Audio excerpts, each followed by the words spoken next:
Hallelujah. Izina ry'Imana rihabwa icyubahiro. Praise the name of the Lord. Imyaka myinshi itari cyane yashize, Imana yaravuze. In last few years, the Lord spoke. Imana yaravuze ngo kuko abantu bayigomeye bakayireka. The Lord said, because so many grown-up people, they left Him. Ngo izabaka ubuyobozi bw'amatorero ngo ibuhereze abana batoya bayubaha. The Lord spoke and said He will snatch the authority from the older one and give to the younger ones. Ngo izokomezanye nabo. And He will keep on with them. Iyo mbona abapasiteri batoya nka Apotre, when I see young pastors like the apostle, ndavuga nti Imana urakiranuka mu byo uvuga. And I say, God, you are trustworthy in your word. Izina ry'Imana rihabwa icyubahiro. Praise the name of the Lord. Turabasuhuje mu Mana mugira amahoro yuzuye imitima. We greet you in the name of the Lord and have filled the peace. Kandi turabakunda cyane. And we love you so much. Imana ibishimirwe. May the name of the Lord be exalted. Kindi kandi ndashimira kubona icyo ngiye kuvuga ntabwo ari cy'umwuka sino ubutumwa n'ikinyamubiri. Again, what I'm going to say is not spiritual, it's fleshly. Ndashimira Imana kubona umusore w'iwacu umumambure uzicyongereza. I want to thank the Lord for our member Nyamurenge who can speak English. Ntabwo nzi ngo nuwahehe, sinzi ngo nuwande, sinzi ngo numuki, ariko no mumambure Imana ihabwa icyubahiro. I want to thank the Lord for that. I don't know where he's from. Bwana sifiwe. Amen. Kirumvikana se? Ni kibi? Kasaka rushoba? Bwana sifiwe. Praise the Lord. I'm very glad to have you, brother. Wow, thank you, May Pastor. God bless you so much. I'm so grateful I'm for very that. proud. Wow, thank you again.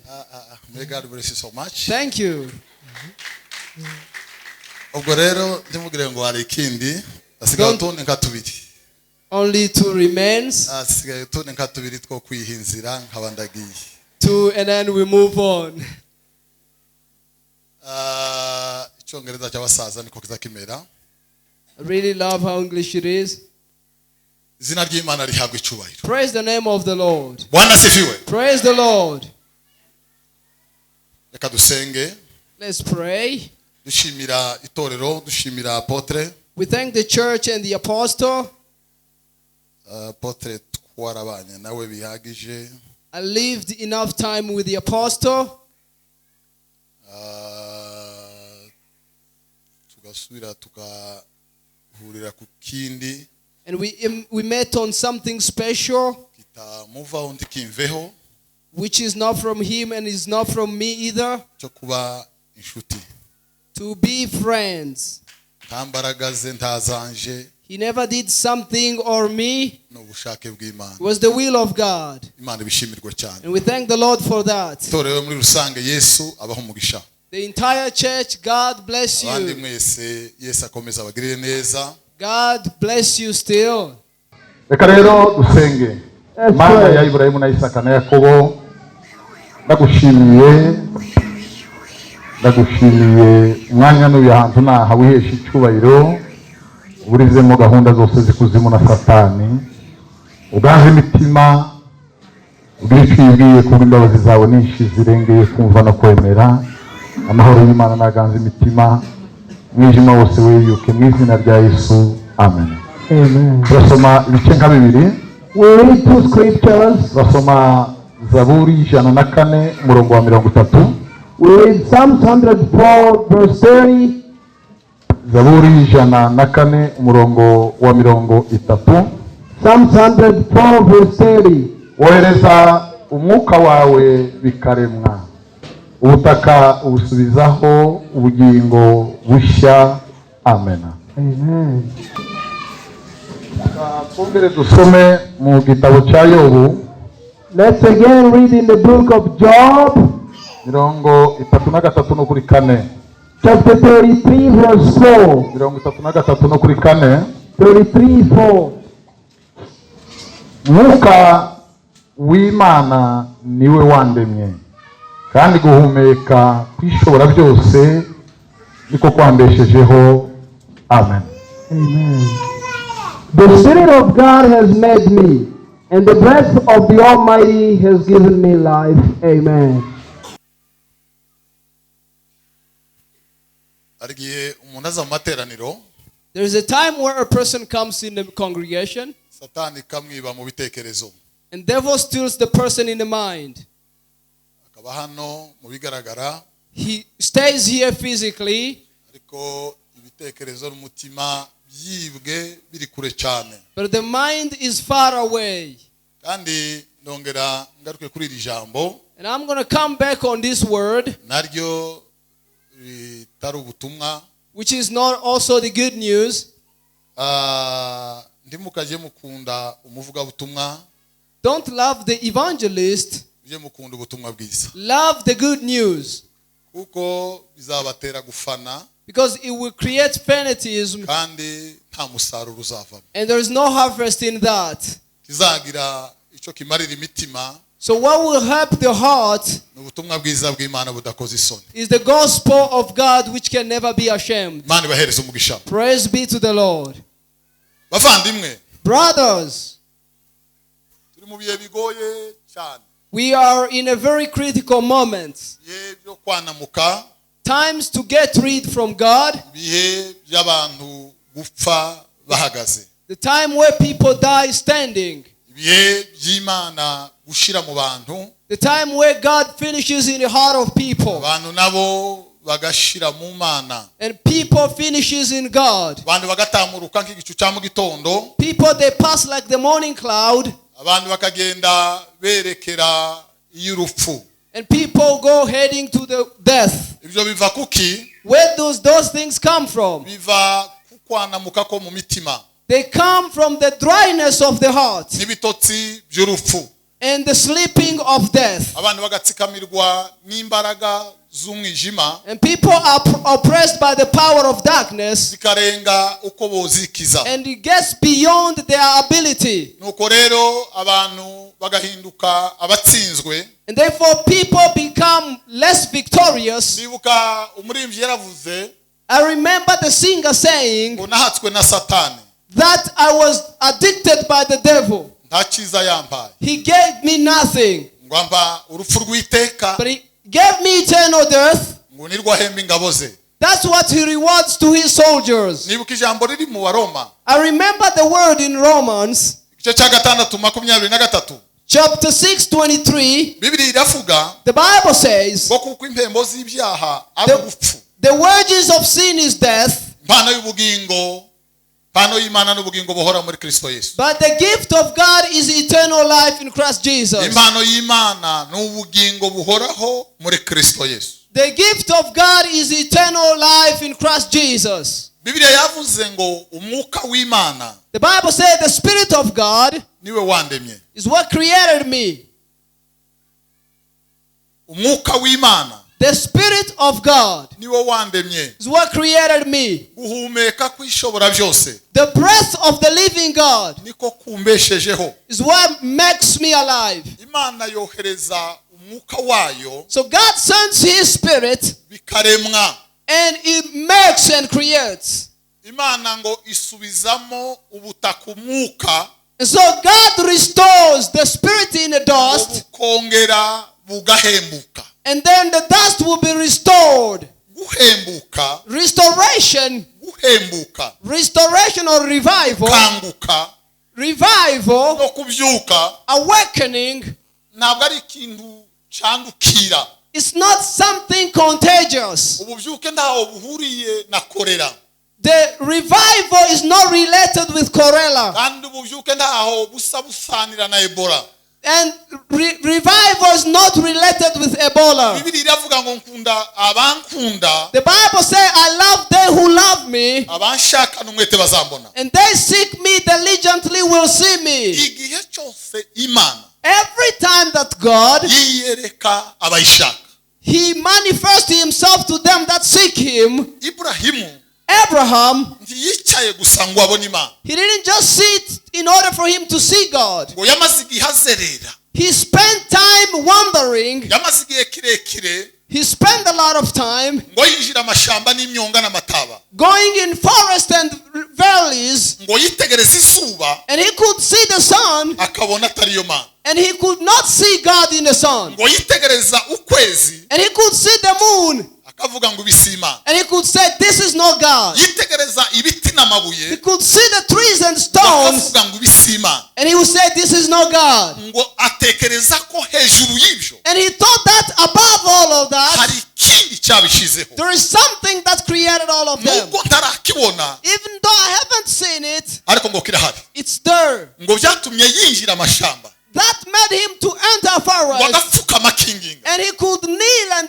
mu gihe pray. yari ari muri uwo mwuka wo gushaka In a time where he was in the spirit of seeking, imana iramwiyereka God manifested to himself. nicyo gituma iburahimu That's why Abraham yitwa is called ngo ni sogokuruza wo kwizera the father of nation, or the faith. kwizera Therefore, faith ntabwo ari igikorwa cyacu is not our action. ni umushinga wa iburahimu It is the work of Abraham. mbabwire irindi jambo ritoya Let me tell you something else. hari abantu baza bajya kuvuga ngo imana y'inganji There are people who say the Lord ngo of imana Nganji, y'abanyamurenge the Lord of Mayamurenge, ngo imana y'iwacu ku misozi the Lord of ours in the long tukikubana mountains. abanyamahanga twasanze ino ngo imana y'iwacu And we tell people that we found here nta our mana God. y'iwacu ibaho We don't have our God. nta mana y'iwacu We ibaho don't have our God. ntayibaho It doesn't nta exist. mana y'iwacu ibaho We don't have our God. nta mana y'umurenge ibaho We don't have the God of Mulenge. wanasifiwe Praise the Lord.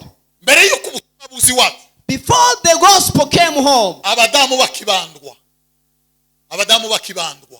the wife, when they were still oppressed, bakiraba ingwa they will take the dust, bakicuguta amata and then they will shake the bakagenda milk, bambaye ubusa and they will go naked, bakavuga amazina ya basebukwe and they will speak the names of their abandi barasaze ku in-laws, misozi ari abapfumu and others they were witchcraft, abandi ari abakonikoni and others were witchcraft. mbere y'ubwo But before wese icyubahiro wanasifiwe hallelujah, mbere y'ubwo before that, dawudi yari yararirimbye zaburi z'amazamu David already sang the song of praises. mbere y'ubwo dawudi yari yaramaze kuririmba Before zaburi that, z'amazamu David already sang the iwacu song. bakibandwa bagiterekera Before our home could worship the iwacu idols, bambaza ryangombe when they could worship Isaya yari idols, yarahanuye kera Isaiah already yaravuganye prophesied. n'imana And yaramwiyeretse ko ndima he spoke with God already.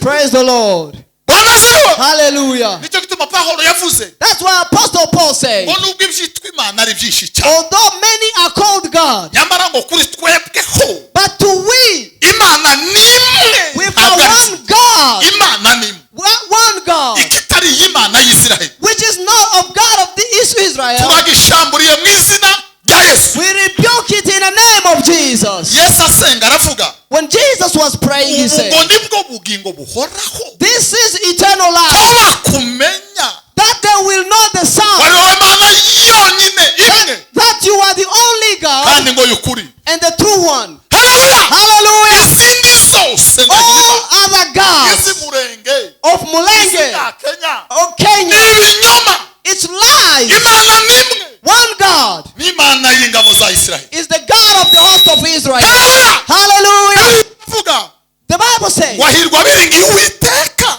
blessed are they who trust nawe ngo God, akababera ibyiringiro and he become their hope. ngo nibavugana n'abanzi ba And when they will talk with their ngo enemies, ntibazakorwa n'isoni ku they marembo will never be ashamed. bazahagarara iteka ryose They will stand forever. iki kizobahagarika What will make them stop? ni imana muri bo Is it God inside of them? bwana asifiwe Hallelujah. uzohagarara uvuga ngo mana ya sogokuruza buhiga wumve ko izakwitaba Stand and say, God of my grandfather Imana ya Muhiga, sogokuruza bikindi or God of my grandfather Bikin. He's not alive. bwana asifiwe Hallelujah. imana y'ibambe n'imbabazi He is the God of imana mercy, ya iburahimu the God of Abraham, imana ya the isaka God of Isaac. uwera w'isiraheli umwami yesu ari ku ngoma bwana asifiwe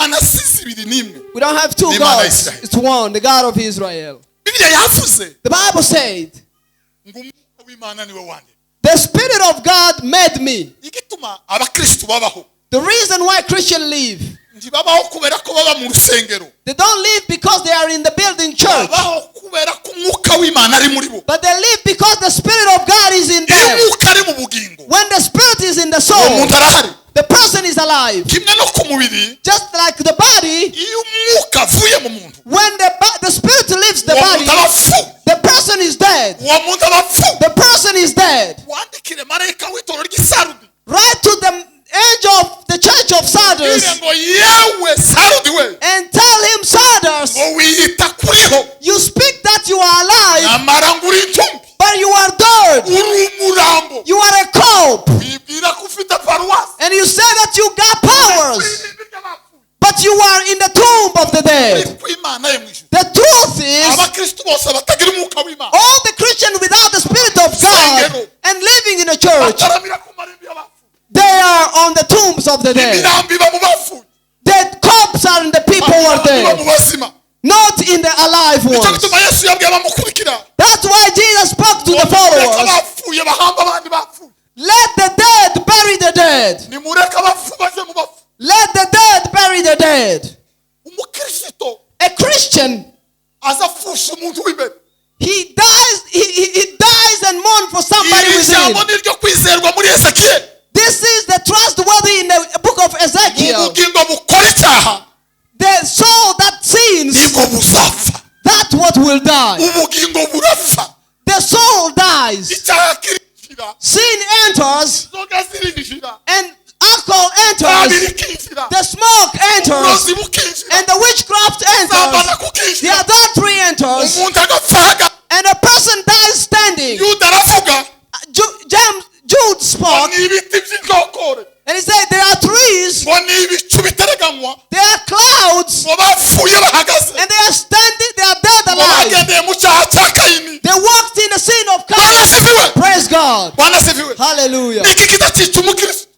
Well, that's what kills a Christian. Umukristo yicwa n'icyaha, A Christian is killed by sin agapfa, and he dies. agapfa ahagaze, And he dies standing. agapfa ahagaze. He dies standing. Iyo umukristo arimo arwana gupfa no kubaho, When a Christian fights between death and life, yoherezwamo dayimoni yitwa ingurube. the demon called pig is sent to him. Ingurube iruhagirwa, And so the pig, igasubira mu cyondo. it goes in the mud, Ihwanye n'umukristo is compared to a Christian wihana inzoga, who repents the Ese agasubira mu alcohol nzoga. and then returns si there. uriho, He's not the one alive. ingurube iri muri we. It's the pig inside of Petero him. arandika aravuga, Peter wrote and ibyabo said, ntaho bitaniye n'ingurube yuhagiwe, it's not different with the bigasubira white mu pig cyondo cyayo, and goes back in the mouth igasubira mu cyondo and cyayo. goes back in the mouth. Agenda agaruka, That's how a person goes forward and w'Imana backward. ngo arabaza ngo ese ma And then he asked God, uzogeza ryari up until when uruhanya n'abantu batumva? am I going to wrestle with people who can understand? Umwuka agahindukira akagenda, And then the spirit goes back. umwuka akagenda. The spirit left. Iyo umwuka agiye, When the spirit leaves, umuntu ahita apfa, the person dies immediately. akabwiriza ntiyumve, So they will preach and he will never hear. agasenga ntiyumve, They will pray and he will never hear. bakamwinginga ntiyumve. They will complain, they will talk to him and he will Imbaraga zo never hear. kwihana The power of repentance naho zitakibaho. is not existing anymore. Amen. Muzi ko imbabazi z'Imana zishira. The mercy of God is end. It finds its end. Abanyategeka ntibaza babyumva, baza bakunda ngo tubabwire ngo zizaziyanda, They love that. zizagenda zitumuka ku misozi. They love that will tell it's marching Bibiliya on the Matayo mountain. 25. Matthew 25. Bibiliya irahamya abakobwa batanu imbabazi zashiriyeho. The Bible speaks 5 foolish Yesu aravuga girls. ngo baraza barakomanga, They came and knocked barakomanga, and they knocked. ngo arababwira ngo nimumve imbere mwabivume, And he said, leave before me, you the girls. Hallelujah. nimumve imbere mwabivume. Leave me, you foolish Igihe cy'imbabazi girls. cyarashize, igihe cy'imbabazi cyarashize.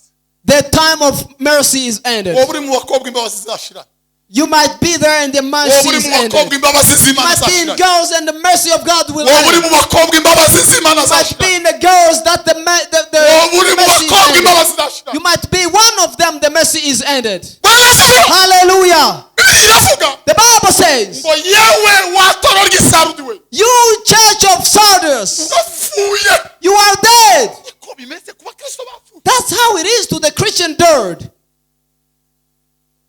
Babwire ikintu ibintu nanjye nigeze kubabwira ubushize. Let me tell you something I told you last time. Bibiliya iravuga iby'itorero Laodikiya. The Bible talks about the church of Laodiceas. Rifuye It's dead, ariryo torero turimo rya nyuma. which is the last day, the last church. Itorero ngo ryibwira ko ririho. The church that thinks that is alive, Amara ngo ari intumbi. but it's a corpse. Umwuka yararivuyemo. The spirit already left it. Risigaye ari imirambo. It's just a corpse. Ngo witwa Alice ngo yeretswe imurenge. A certain girl called Alice, she saw Mulenge. Guhera mu Ruramba kugeza mu Minembwe. And she saw from Muramba to Minembwe. Yabonye amakanisa ari mu indaraza zijya za kera. And she could see the chairs in the Akabona muri church. indaraza iriho amagufwa. And every chair there was bones on the chairs. Yitegereje ku muryango hajya gusohoka. And when she looked on the Abantu door, bangahe nabo ngo bamaze guhengama bagiye gusohoka. and she saw like 5 people about to go out. Biriya ndibiki. And she asked, what is going on? He said, that's the church of Mulenge is dead alive. Just bones. Just bones in the choirs. Just reverend bones. Just bones mothers. The Bible says they all do that, and I leave them alone. And they think that I'm like them. Hallelujah. And they think I'm like them.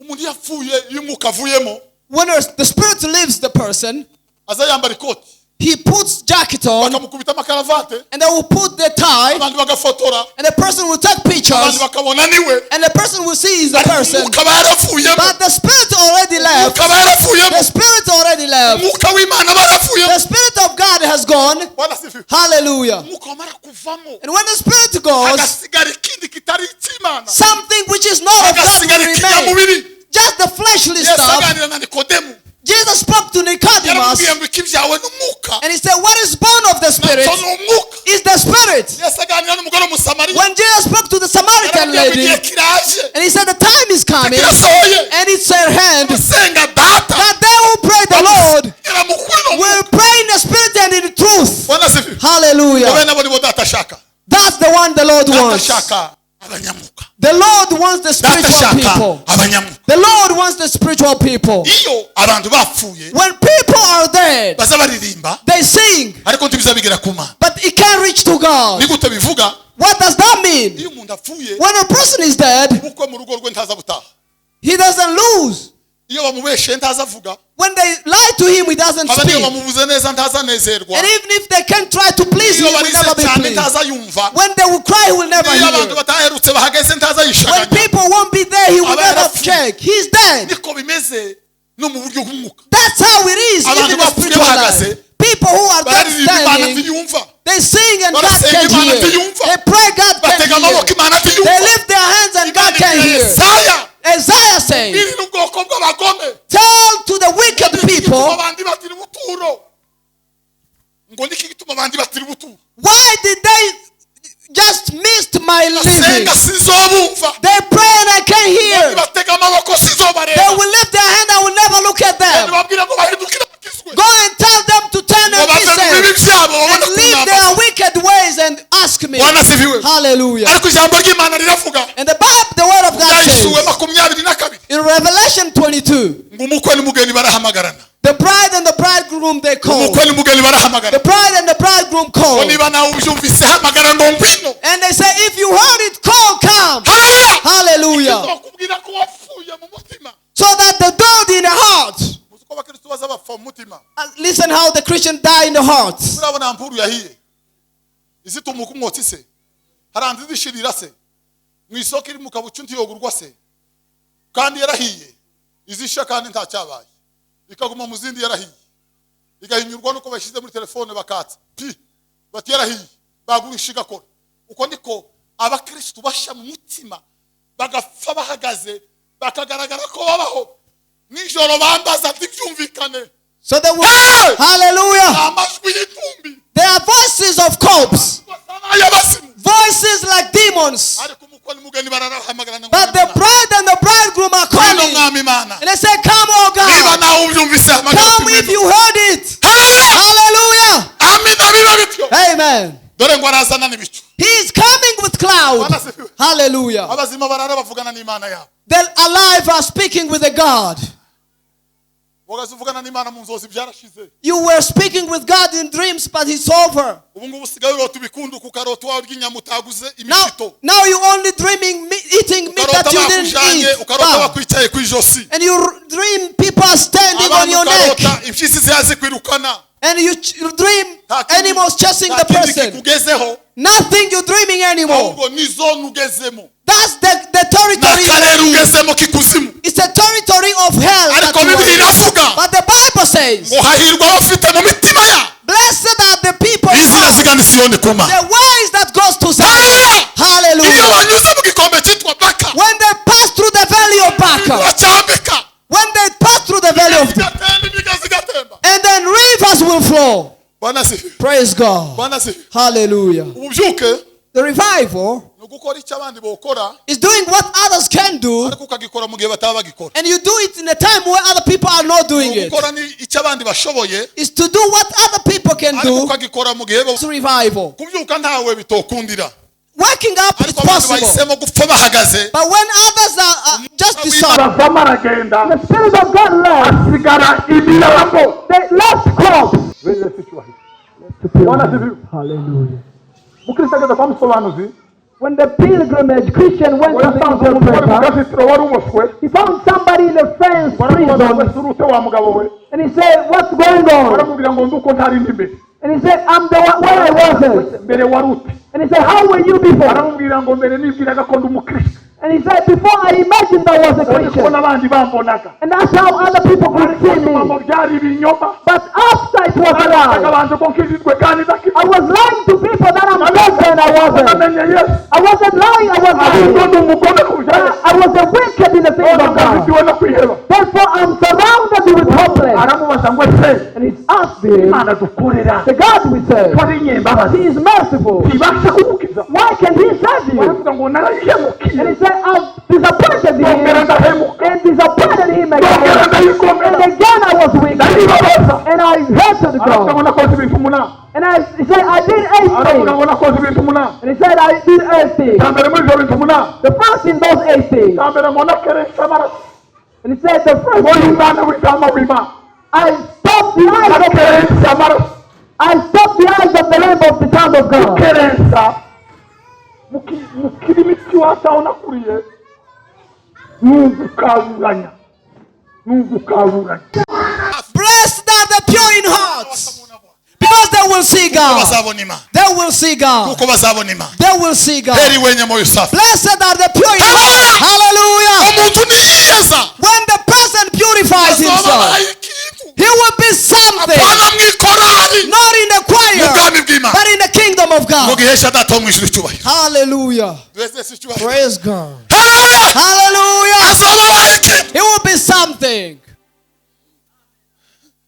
ngo mu bagabo tugira abanyamurenge muri Kenya ngo ni runaka In the people that are of Nyamurenge, only the person ngo is ni left. pasiteri twese twumva He is the only pastor we can listen. No. umuntu niyeza When a person purifies himself, umuntu niyeza when a person purifies himself, duheze icyubahiro hallelujah. Hallelujah. bwana sifiwe Hallelujah. bavandimwe Brothers and niba sisters, hari akaga if there is an agony, kuba if there is agony, w'imana kuva mu is the Spirit of God living in a Petero person. avuga Apostle Peter said, umuntu yarigeze gusogongera if the person drank God agazi in the power of God, akuzura umwuka and wera he felt the power of God, surirwa ubwiru bwayo and he was revealed with God, akagwa and then he backslide, ivamo and he backslide. ko umuntu yakongera guhemuka It's hard for the person to be revived. kongera kugirwa musha It's hard for the person to be new. ibibaho It's impossible. icoroshe What is easy? iyo abatarigeze kumenya imana It's better iyo if you didn't abatarigeze know kumenya God. imana It's better if iyo you didn't abatarigeze know kumenya God. imana It's better if iyo you never abatarigeze knew kumenya God. imana If he knew God not. iyo abatarigeze kumenya imana If he knew God not. That was better for him. amahirwe ya kabiri je nawe twarayahawe uwo ni umwami yo la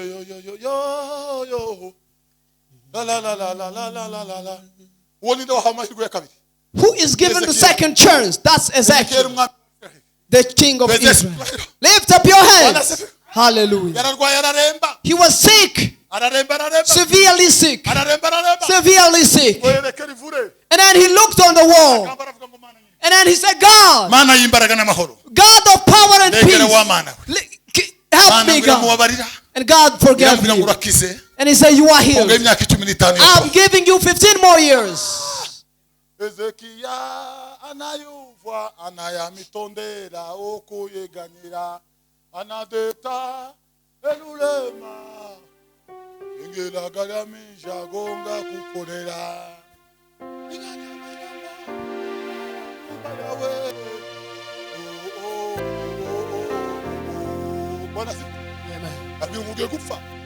He said, you were about to die. And then he knelt God down and said, God, you can give me the second chance. Forgive me and heal me. But God, who can hear? And God said, I'm healing you.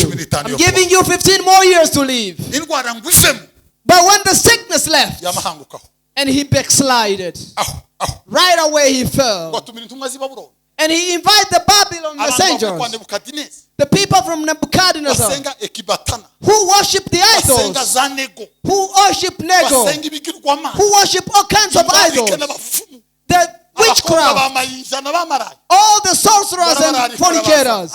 He invited them, and he opened the church, and he brought them to the He brought them to the service, and he showed them the food for the priest. Hallelujah! And he brought them in a church. Hallelujah! And he showed them the seed of the mercy. And he showed them the seed of mercy. And he said, this is where God speaks. He showed it to witchcraft. He showed it to witchcraft. And God was displeased. God was displeased. God was very sad. God was very sad. You've been given the second chance. You Ezekiel, the second chance. Hallelujah. The God speaks. The 15 years will finish. But to the throne of your son, I'll do something in Israel. I will revenge. How can you bring fornicators in a church? Oh, pastors. You bring the divorced people in the church. And you pray for the second lady.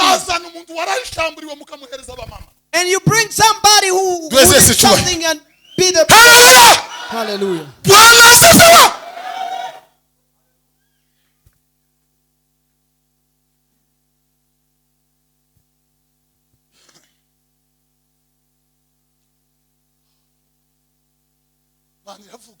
And God spoke. I will do something to revenge myself. I'll revenge myself. His son Zedekiah, the Bible says, when the Babylon invaded, they took him and took out his eyes. They took him with a cord in his eyes, and they destroyed the city, the temple. They destroyed the temple. They destroyed everything. They destroyed the temple, and it became an isolated place. It becomes an isolated place. And then animals entered. Birds and grasses came up and becomes a house of isolation.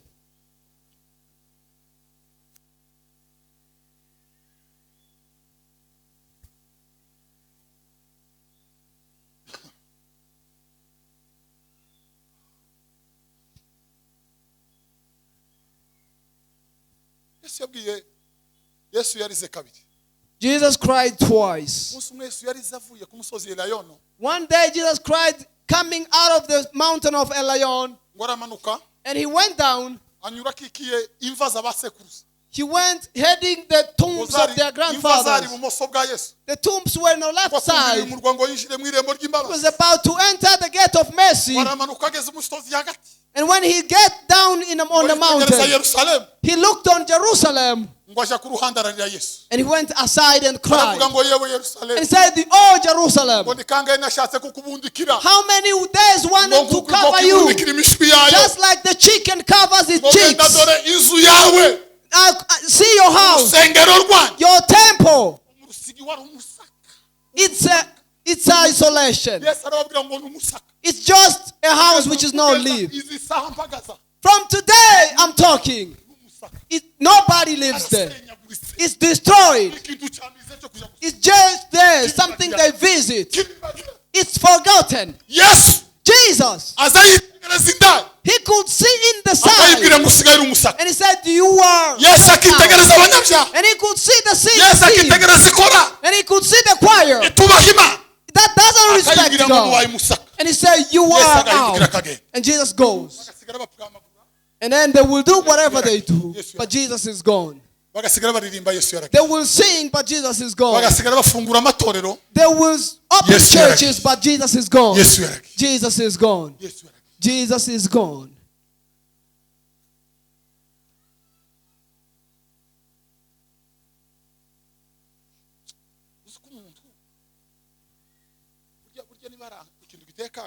There is something that is misery. It's the person to have power. The people that knew him as a man of power, they know him as a weak person. People that knew as somebody who was filled with the Holy Ghost, and then they see that you are mixed. And I say, will he speak what he speaks? You know, God is the one who takes away the microphone. And God is the one who lifts up your voice. When you live from God and you die, you stay with the microphone of the church.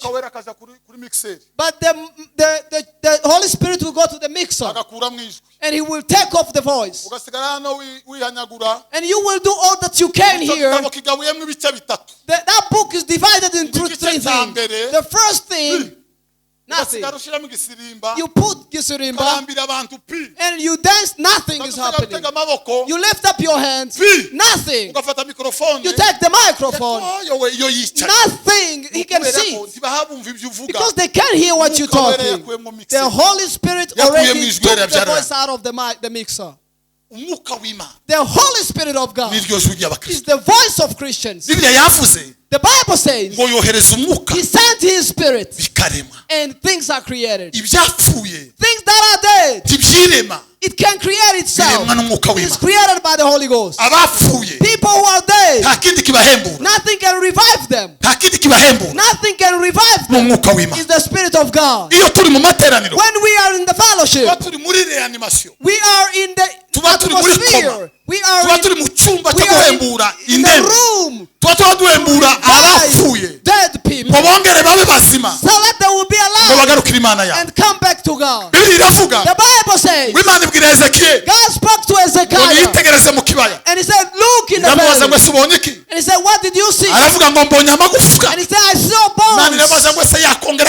Can they live again?" And he said, "You know God. You know God, oh God." And God spoke to Ezekiel and he said, "Command the wind and command the spirit." Hallelujah. And those bones, they were scattered. They were scattered. What will tell you the third church is not it together? The one will tell you a third church it's not knit together. It's scattered. Why? Because it's bones. Because it's bones. But in a life church, Jesus spoke. God, those that you gave me, I pray that there will be one. Just like me and you, we are one. Just like you and me, we are one. The church of Christ is one. It praises one name. It is of the redeemed, the Almighty God. But to speak to the bones, it doesn't hear.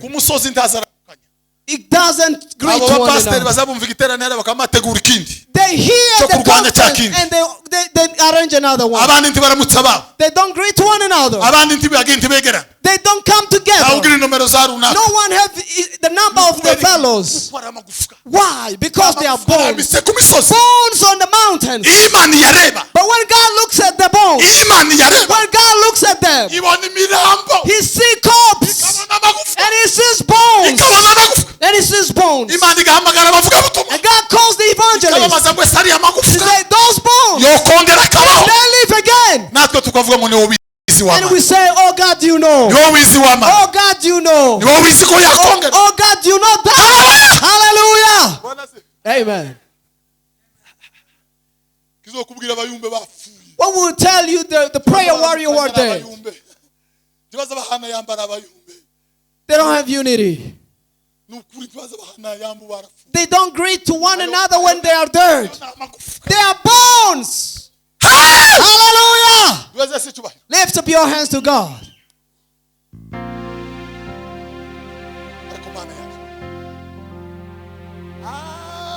kazi ya roho ibarikiwe kazi ya roho daima mimi nabarikiwa wewe wabarikiwa sote twabarikiwa na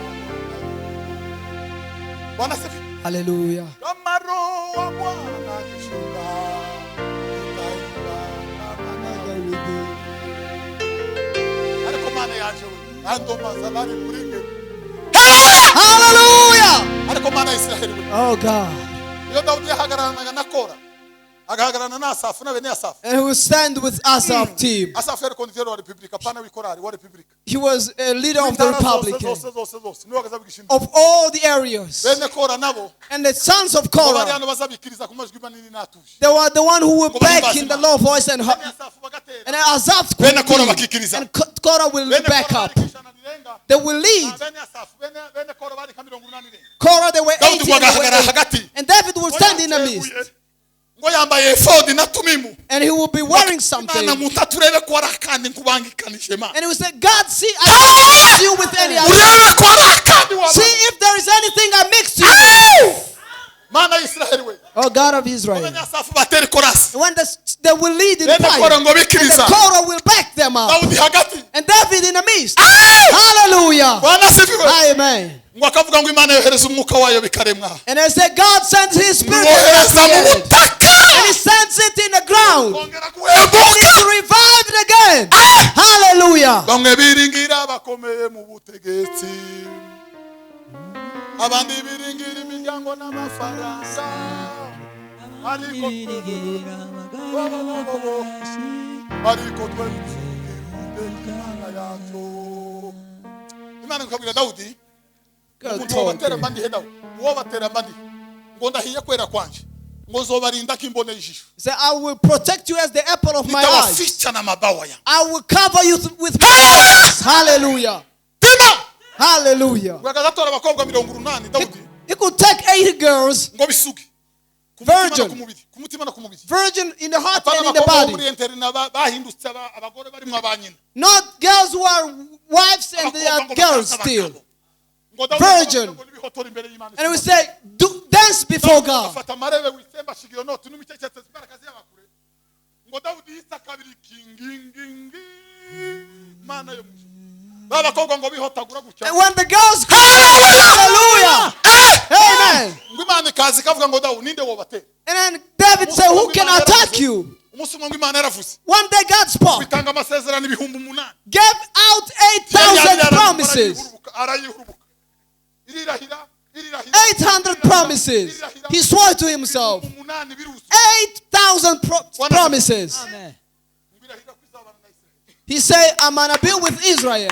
zabana na Israel I'll be with Israel. zabana na Israel I'll be with Israel. zabana na Israel I'll be with Israel. icyo gihe Imana yazirahira That time, the God of Israel, icyo gihe Imana yazirahira when God was swearing, kwigisha ngo bagaza baterekera icyo gihe that time at Igishigo, they were worshiping the idols. They were still worshiping thunders and hallelujah. The Bible says, imisozi itararemwa before the mountains were werekera created, kose from time ngo yari imitwe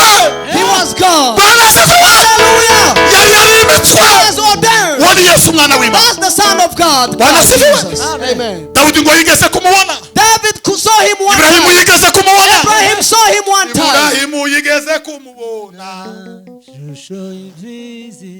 Yintama. Icyo gihe yari gifashwe n'ibihe. Ibyo bihe birarangiye dore Yesu araje. Ibrahimu yamubonye kera. He saw him far away. Ya Yesu araje. Bwana asifiwe. Amen. Ngo Yesu yabwiye abafarisayo. Jesus spoke to the Basogokuruza Pharisees. banyu yifuje kubona umunsi wanje umwe. Your grandfathers wanted to see Wawubonye aranezerwa. me. And when he saw me, he was Amubwira ngo pleased. ese kuri mutoya. He said, you were young. Ibrahimu amubone. Where did you see Abraham? Amubwira ngo Ibrahimu ataraba. And so before Abraham was alive, Arababwira ngo nari mpari. I was. Hallelujah. Amen. Bwana asifiwe. Hallelujah. Atarabaho. Before Abraham, I was. Agira itangiriro. I have no beginning and he has no end. Beki.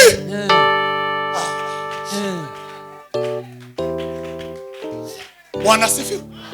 Bwana asifiwe. Hallelujah. Hallelujah. Bwana asifiwe. Choki. Choki Yesu yari miswara umugozi w'umuhanga. Choki kera. Long time Mariya yari ago. yarariye kumva. He was cried on the tomb. Kumva. Cried already on the tomb. Watu batazi. Back home they knew nothing. Absolutely nothing. Nothing at all. Nothing at all. Yari yarariye kumva kera. But he already cried on the tomb.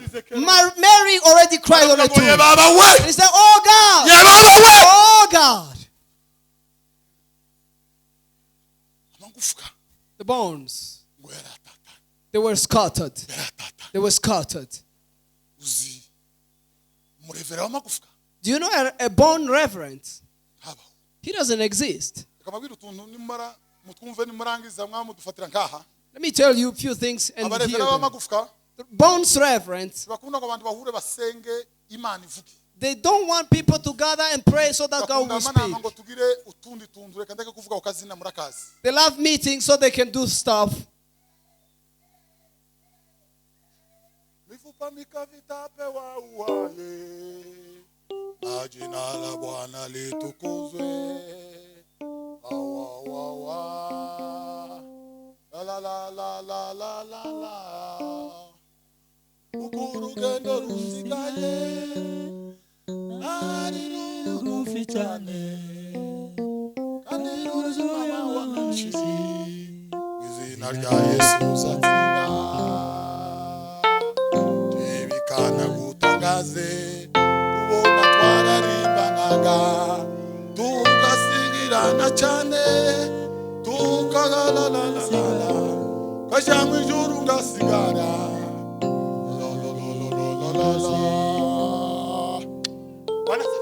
Praise God.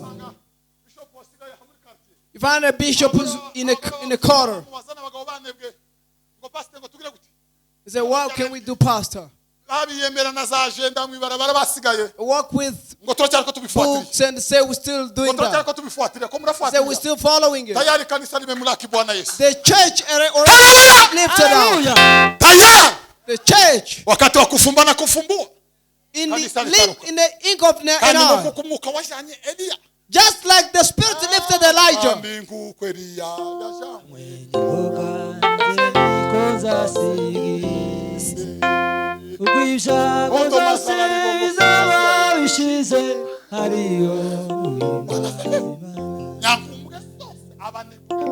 All the weak people and the weakness and the hypocrites, all the drunkards, all the sorcerers. Amen. Amen.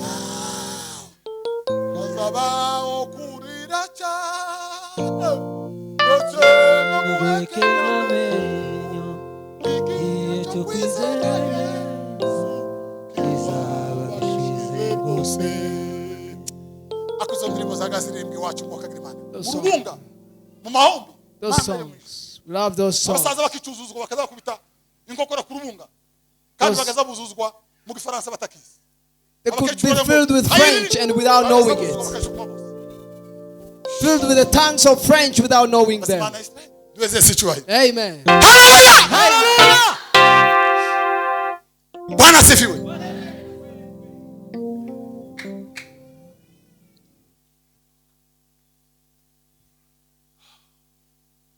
magufwa yokongera akabaho. Can those bones live again? God, you know it. Torero rya nyuma The last church, rikabaho. can it Ni wowe live? ubizi wama. You know it, God. Ni wowe ubizi wama. You know it, God. Ni wowe ubizi wama. You know it, God. You the one who knows, God. Ni wowe ubizi wama. You're the only one who Ni knows. wowe gusubiza Imana. Only you know the God. Ni wowe ubizi. You know it, God. Ingo zimeze nk'amagufwa. Families are like belly bones. Umugore yerekeye iyi The wife is looking there, and the husband is looking there. Some are in hell, and another one is heading to God. Some kids are drunk, and others are singles, they are heading to God. Things are just messed up. Things are messed up. tuvuge ikibando b'Imana. What can we say, children of God? Mbega uri mu bapfuye. Are you included in the dirt or in the life? What can tell us that you are alive? Wewe wovuga ngo uri muzima. Can you say that you are alive Ukamara umwaka utazi kuvugisha. and finish a year without God talking to Ugafata uwa you, kabiri utazi kuvugisha. and the second one without talking to you? Ugatekereza ngo akosa akarerego. Do you think he's not like, Akosa akarerego. he's just, Wokorera shobuja. can you serve your master Utazi kuvugisha. who can talk to you? Ntaza gushima. He doesn't thank Ntaza you. kugaya. He doesn't rebuke you.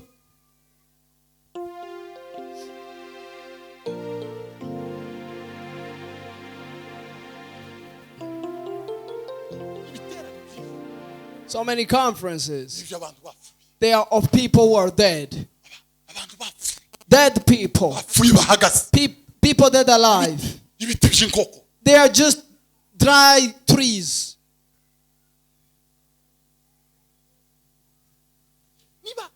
God. Niba hari abantu bumva nabi. N'abantu b'ikiki. If there are people who misunderstand, there are people of today. Ubujuke bwo kumva nabi. They have a revival of misunderstanding. Babiterwa n'iki? Why? No gupfa ko mu mutima. It's because their hearts are dead. No gupfa ko mu mutima. Because of the death of the heart. Iki nicyo gihe cyo guhembuka. This is the time of revival. Turirimbe tuvuge. Let's sing and speak. Twaomba baraka na mvua ya mbingu. We ask for the rain and blessing from heaven.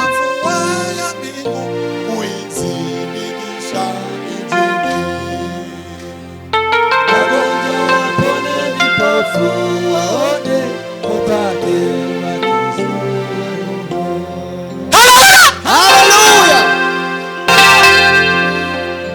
Bwana sifa. Twaomba baraka na mvua ya mbingu. Ask for the rain and the blessings from heaven. Mvua ya mbingu. Your rain. Mvua ya mbingu. The rain from heaven. Mvua ya mbingu. The rain from heaven. Uizibidisha injili. So that we'll carry out the gospel. Bwana sifiwe. Praise the Lord. Bwana sifiwe. Praise the Lord. Mawimbi yaliyofika kwetu. Mungu watakatifu wote wapate kuona.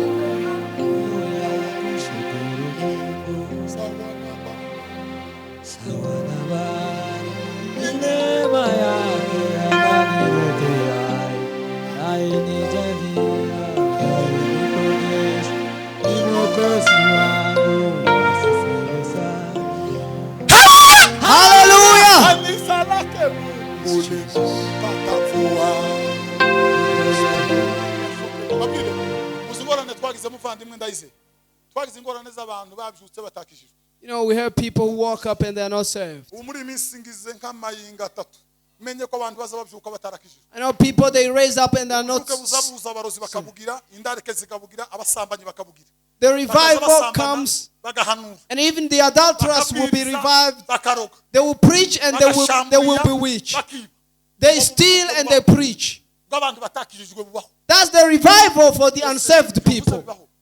It's possible. It's a revival, but the person is not saved. We have a problem of revival, but not salvation. We sing, but we are not saved. We get filled, but we are not saved. We get gifts, but we are not saved.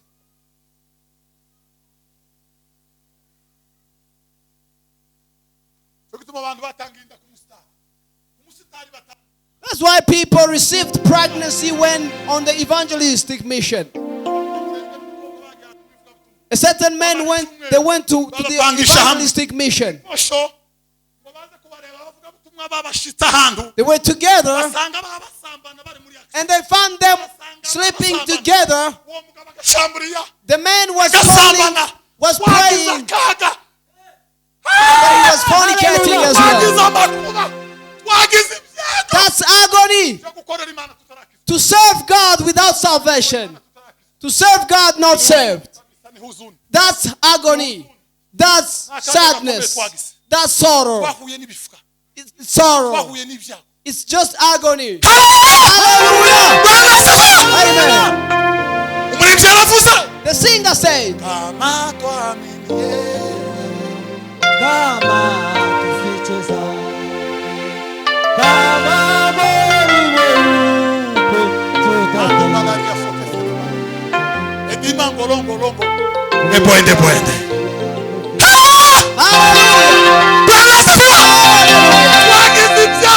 we found agony.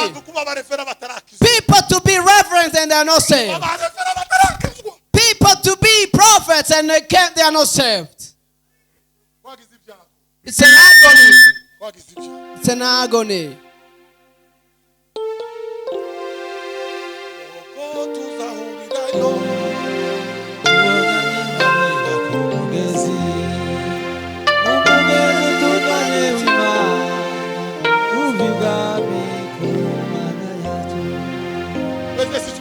Lift up our hands to the Lord. One person shout hallelujah. Hallelujah! One more. We managed to over here. Hallelujah! Hallelujah! Hallelujah! Hallelujah! Hallelujah! Hey! Wokovu lazima uzihirike katika tabia ya mtu, kama mwili wa huyo wakubali wokovu ndani ya moyo, utimize ni wokovu wenu wenyewe. Ndivyo zo hambere wanasifiwe. Wokovu lazima uzihirike katika tabia ya mtu. Muzakakiza. You know salvation. Salvation is the absence of sin. That's how it is. The salvation, it's something that is where the sin is not. That's where the salvation of God.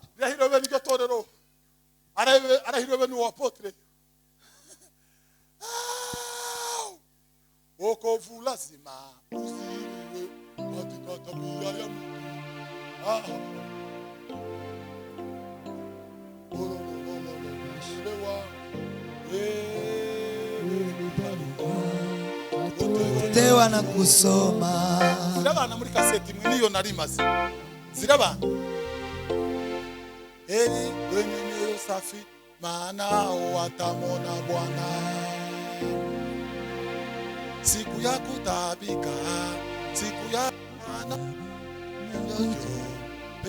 kwa Bwana wa majeshi naye atatujilia kama mvua ya vugu inyeshayo nchi. Heri wenye moyo safi maana hao watamona Bwana. Hallelujah! Amen. Heri wenye moyo safi. Blessed are the pure in heart. God of Israel.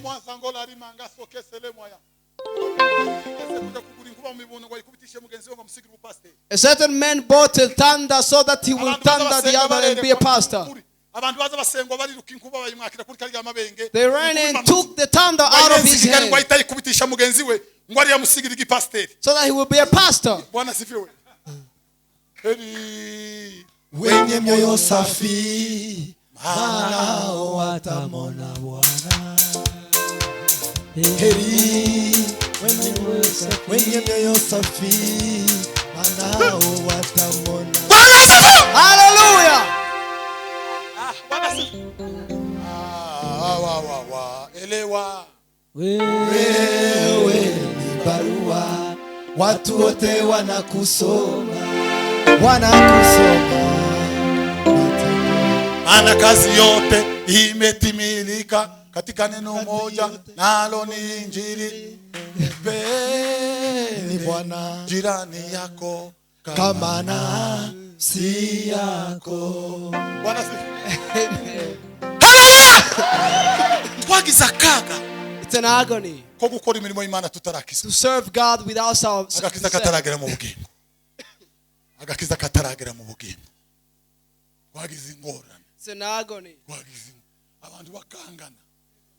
Bitwa ngo barakishwe. People, they hate one another. Akabeshera umuntu. Yitwa ngo barakishwe. Somebody lied to another when he is saved. It's an agony. It's a tragedy. It is a tragedy. Dancing without being saved.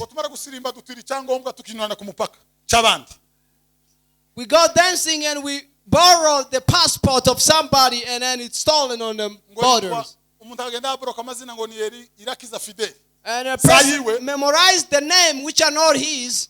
And he goes in the evangelism with the borrowing ID, singing without being saved. That's an agony. That's a tragedy. That's the problem we have today. Problem of the people who are not saved.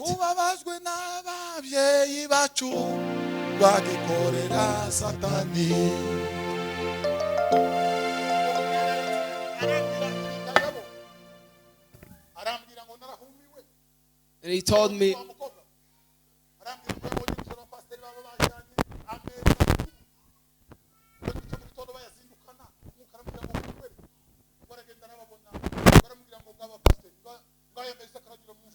he said, this is the Holy Communion, passing in the tombs. The pastors passing the Holy Communion in tombs. In the tombs. And in the morning they take them in the tomb. Holy Communion. That's a tragedy. That's a tragedy. That's an agony.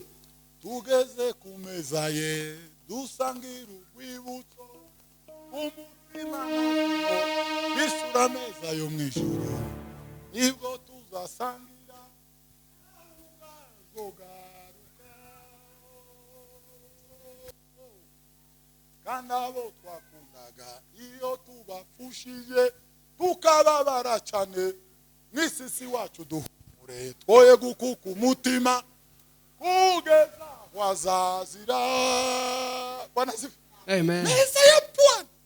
The Holy Communion of God. That's an agony. To sing without being saved. To be evangelists and not saved. So that and give the life of God to God. The Bible says they asked Ezekiel, can this bone live again? And he said, you know God. And God told him, and he said, prophesy to the wind. Command the wind. And when the Holy Ghost will come, we will hug one another. We will love one another. Say, reverend should be a reverend. Represent, be a representative. Be at your place and your place, but come together. But up to today, it's hard. What can God do? As I'm concluding, the bones, the bones, the bones. What can revive the bones? The Spirit of God. The Bible said He sent His Spirit and they are created. He sent His Spirit and they are created. Cry to God tonight to send you the Spirit and be created again, that you will be revived again. Take decisions of man. Take decisions.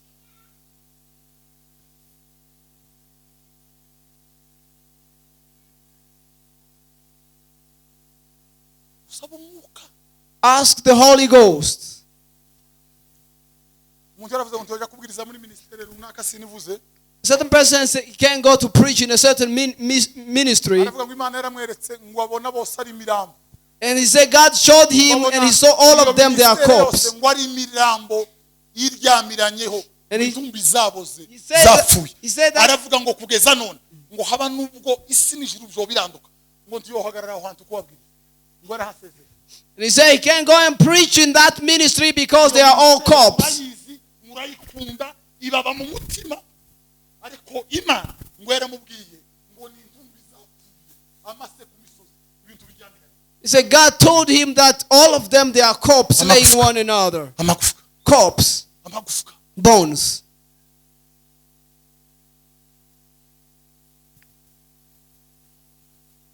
Ezekiel ngo arahanura.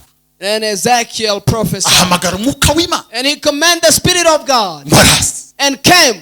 Ya magufwa. And all those bones, Ngo arashaka. they searched one another. They searched one another. Umwuka naza. When the Spirit will Itorero rya come, Kristo rizegerana. the church of God will come Umwuka together. naza. When the Spirit of God will come, Abakozi b'Imana bazegerana. the servant of God will come Umwuka together. naza. When the Spirit of God comes, Abarefera bazuzuzanya. reverends will compliment one another. Bwana asifiwe. Praise God.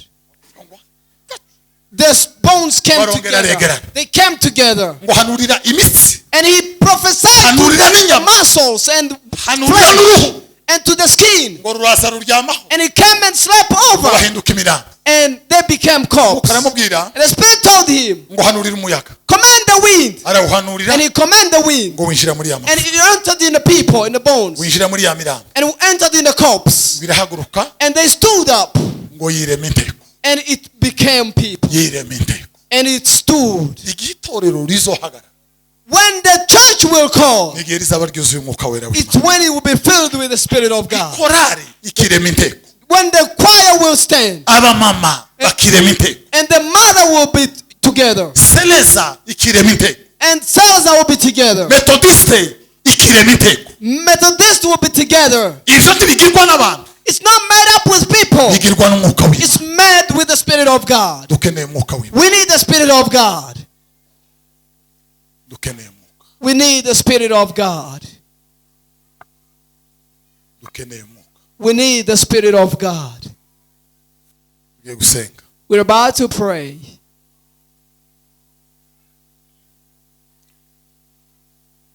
Amahirwe ya kabiri. The second chance Ni aya ngaya Imana ikuzaniye. is what God is bringing to you today. Ngo ugarukire Yesu. To come back to Jesus Aguhereza umwuka wera. and give you the living Spirit. Abayoborwa n'umwuka w'Imana. They who are led by the Spirit of Nibo bana God, b'Imana. they are the children of Nibo God. bana They b'Imana. are the children of God. Yesu Kristo Jesus Christ yongeye kuguha andi mahirwe uyu mugoroba. is giving you the second chance tonight. Uhemburwe, And that you will be revived. wakire Yesu. Receive Jesus. Uhabwe imbaraga. Receive power. Wambikwa amababa. Receive wings. Tumbagire mu kirere. And fly in the Uguruke air. nk'ibisiga. Fly like the eagles. Wararirimbye utarakizwa. You sang without being saved. Waratambye You utarakizwa. danced without being saved. Wavugije sente utarakizwa. You played piano without Wahanuye being saved. utarakizwa. You prophesied Uba without pasiteri saved. utarakizwa. You became the pastor Uyu ni without being umwanya saved. mukizwa wakira umwuka Today w'Imana. is the day you receive the Holy Niba Ghost. uri mu materaniro, If you are in the church today, va hasi Yesu aragushaka. stand up because Jesus wants Niba you. uhari Yesu aragushaka, va hasi. Stand up, Jesus wants you.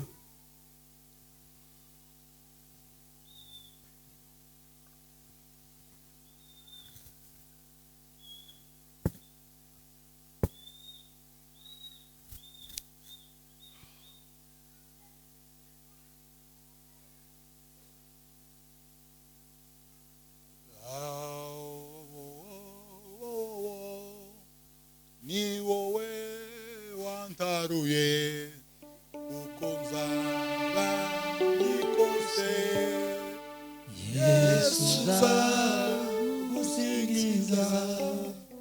Ushize nagize intambara. Last time I was having a Noneho battle, ndaterwa I was attacked. mbaza abantu ndetse niki munshakaho. And I asked people, what do you want Barambwira ngo from me? ntakindi ngo turaguhora kuzuvuga ibyo abandi bataza bavuga. They say, we are against you because you speak what others don't speak. Ndenda kubabwirira ijambo bene data. I want to tell you this, brothers and Wagize sisters. akaga we're having a very tragic time. tutarakizwa, In a time, in a tutarareka work of ibyaha, God, without being saved, tutarareka kwiba, without living stealing, tukiba icyacu, when we still the tithe, abanyarugambo, and we make ourselves abanyarugambo imbere y'Imana kagira amashira aha the gossiper, their mouth is filled with.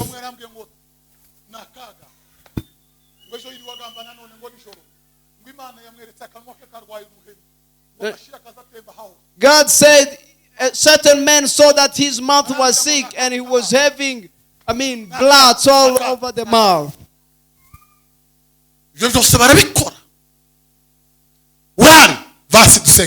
Stand up, let's pray the God. Jesus wants you. Jesus wants you.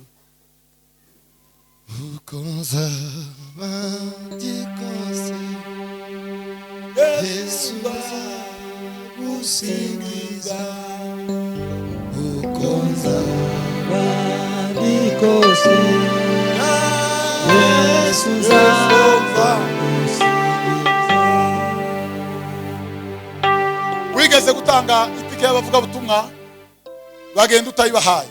Once gave out the ticket, the transport for the evangelist, and then they left without you giving it to them. The Holy Spirit told me that your vow hurted God.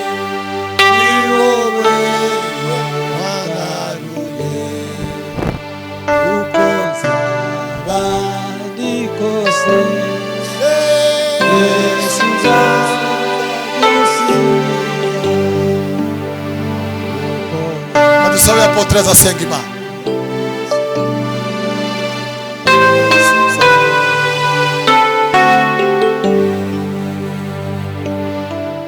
Twebwe twese tuze gusenga Imana, asavye ko twumvira ijambo ry'Imana. Amahirwe twagize kubasha gukizwa by'ukuri, kubasha guhemuka imitima yacu, kongera ikaba urusengero rw'Imana, tukaguma mu rusengero, tukaguma mu gakiza, tukaguma mu kwezi, tukaguma muri Kristo. Urusengero saya manja, urusengero ni imitima yacu. Sengero rw'Imana ni Yesu Kristo, tukaba aba Kristo. Kandi dusaba Imana imbabazi umuntu wese akaburire ibyo yararimo kwihana n'uguhindukira utarenze umunyamurenge. Nta juru ry'abanyamurenge nk'uko yabivuze, nta n'ijuru ry'abanyakenya, nta n'ijuru ry'abanyarwanda, hariho ijuru ry'abejejwe bacungujwe n'amaraso ya Yesu. Yabakuye mu miryango, yabakuye mu moko, yabakuye mu ndimi, abahindura abana b'Imana. Hari izo wakoreshejwe n'abanyamurenge, hari izo wakoze nk'umunyamurenge. Niba ukiri umunyamurenge, nta juru ririho ry'abanyamurenge, hari ijuru ry'abana b'Imana. Kandi abo bana b'Imana n'abakiriye umwuka wera, kandi uwo mwuka wera uzubahejejwe, arakubuwe. Tugasaba Mana duhuwe umwuka wera. Intumwa ziguma mu cyumba cyo hejuru ziravuga ngo tubarindiriye, bari bamaze gukizwa bogejwe na Kristo. Arababwira ngo muguma muri zasezeranijwe, umwuka wera uve mu ijuru ubaheshe imbaraga mu gakiza. Dukizwe bene wacu, dukizwe. Mana ya Israheli, Mana y'intumwa n'abahanuzi, Data wa twese uri mu ijuru, ciye bugufi imbere yawe Mana, ciye bugufi imbere y'ijambo ryawe. Ijambo ryawe rihanuriwe amagufa, ijambo ryawe rihanuriye imitima yacu yinangira kenshi, ijambo ryawe rivugiwe mu matwi yacu. None uyu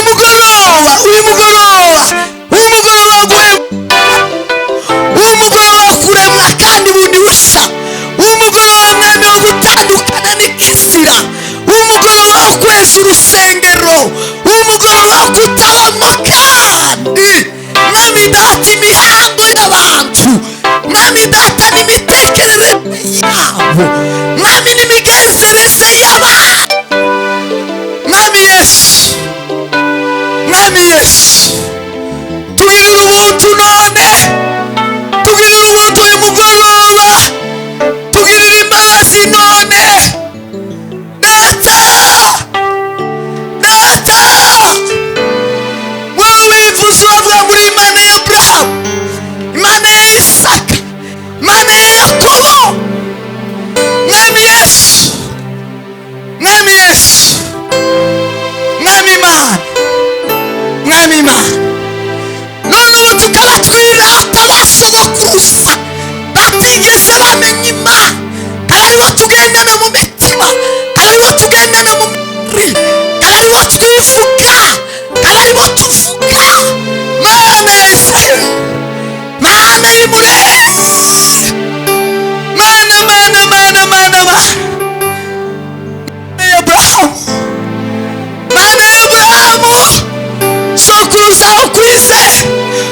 kwizera.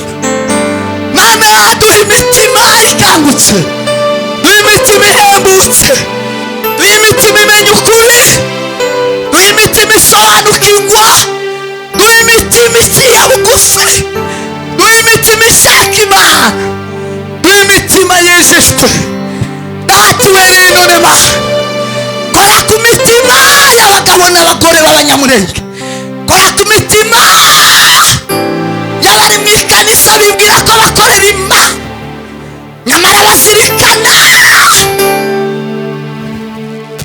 ibitari iby'Imana, ibitari iby'Imana bituvemo, ibitari ibyawe bishire, maze imitima yacu ihinduke yejejwe kuramya Imana.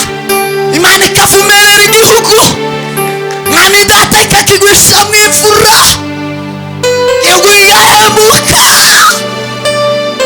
kubera ko kirimo abuzuye Imana, kirimo abuzuye Umwuka Wera w'Imana. Mwuka wawe Mana, turemere imirimo mishya none, turemere Mwami Data imbaraga nshya zituma tuguma mu rusengero iteka tugushima wowe Mana. Ntitukiba mu rusengero iteka ni none n'ejo n'umwaka umwe n'iminsi ibiri, abantu bakaba basubiye imuhengiyo, kabasubiye mu mwijima kwa Nyamutezi. Minsi ibiri abantu bagasubira mu nzoga, minsi ngaha abantu bagasubira mu burozi, mu busambanyi, mu bubeshi, mu guteranya, mu kwangana. Yesu we, Mana yesaheriwe, Mana nyamana, jambo rizima we, tibuka mu mitima y'abagutegereye none, tusige n'umwe, tusige n'umwe, bigere mu mitima nka wa munsi wa Petero arabwiriza n'ibihumbi 3 bicumitswa mu mitima n'ijambo ry'ukuri. Reka imitima icumitswe. Amahirwe twagize kubasha gukizwa by'ukuri, kubasha guhembuka imitima yacu, kongera ikaba urusengero rw'Imana, tukaguma mu rusengero, tukaguma mu gakiza, tukaguma mu kwezi, tukaguma muri Kristo. Urusengero si aya manja, urusengero ni imitima yacu. Urusengero rw'Imana ni Yesu Kristo, tukaba aba Kristo. Dusaba Imana imbabazi umuntu wese akaburire ibyo yari arimo, kwihana n'uguhindukira, n'uguhindukira utarenze umunyamurenge. Nta juru ry'abanyamurenge nk'uko yabivuze, nta n'ijuru ry'abanyakenya, nta n'ijuru ry'abanyarwanda, hariho ijuru ry'abejejwe bacungujwe n'amaraso ya Yesu. Yabakuye mu miryango, yabakuye mu moko, yabakuye mu ndimi, abahindura abana b'Imana. Hari ibyo wakoreshejwe n'abanyamurenge, hari ibyo wakoze nk'umunyamurenge. Niba ukiri umunyamurenge, nta juru ririho ry'abanyamurenge, hari ijuru ry'abana b'Imana. Kandi abo bana b'Imana n'abakiriye Umwuka Wera, kandi uwo Mwuka Wera usuba hejejwe, arakubuwe. Tugasaba Mana duhuwe Umwuka Wera. Intumwa ziguma mu cyumba cyo hejuru ziravuga ngo tubarindiriye, bamaze gukizwa bogejwe na Kristo. Arababwira ngo muguma muri zasezeranijwe, Mwuka Wera uve mu ijuru ubaheshe imbaraga mu gakiza. Dukizwe bene wacu, dukizwe. Mana ya Israheli, Mana y'intumwa n'abahanuzi, Data wa twese uri mu ijuru, ciye bugufi imbere yawe Mana, ciye bugufi imbere y'ijambo ryawe. Ijambo ryawe rihanuriwe amagufa, ijambo ryawe rihanuriye imitima yacu yinangira kenshi, ijambo ryawe rivugiwe mu matwi yacu none.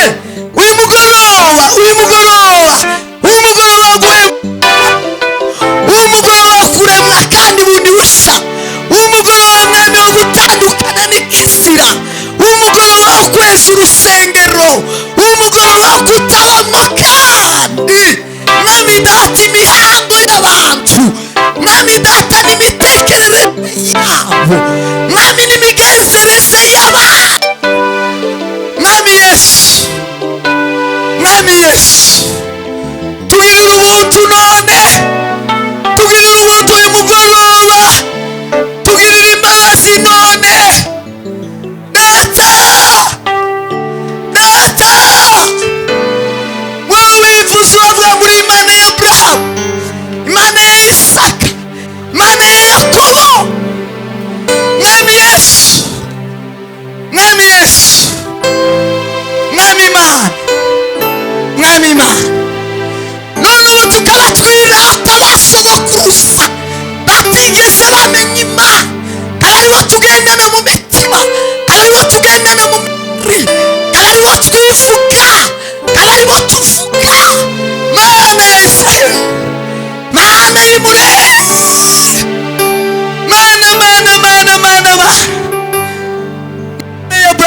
abantu ayinyuza ibyasetera ayinyuza ibyo yabwirwaga zagashaka imana abasokuruza wo kwizera.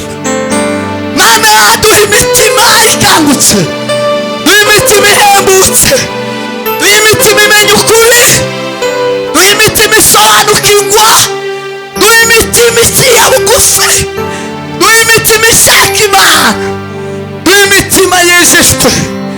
Data ubereye none Mana, kora ku mitima y'abagabo n'abagore b'abanyamurenge, kora ku mitima y'abari mu ikanisa bibwira ko bakorera Imana nyamara bazirikana ibitari iby'Imana, ibitari iby'Imana bituvemo, ibitari ibyawe bishire, maze imitima yacu ihinduke yejejwe kuramya Imana. Imana ikavumerera igihugu, mwami data ikakigwisha mu imvura, igihugu kigahembuka kubera ko kirimo abuzuye Imana, kirimo abuzuye umwuka wera w'Imana. Mwuka wawe Mana, turemere imirimo mishya none, turemere mwami data imbaraga nshya zituma tuguma mu rusengero iteka tugushima wowe Mana. Ntitukiba mu rusengero iteka ni none n'ejo n'umwaka umwe n'iminsi ibiri, abantu bakaba basubiye imuhengiyo, karasubiye mu mwijima kwa Nyamutezi. Minsi ibiri abantu bagasubira mu nzoga, minsi ingahe abantu bagasubira mu burozi, mu busambanyi, mu bubeshi, mu guteranya, mu kwangana. Yesu we, Mana yesahiriwe, Mana nyarimyamana, jambo rizima we, tibuka mu mitima y'abagutegereye none, tusige n'umwe, tusige n'umwe, bigere mu mitima nka wa munsi wa Petero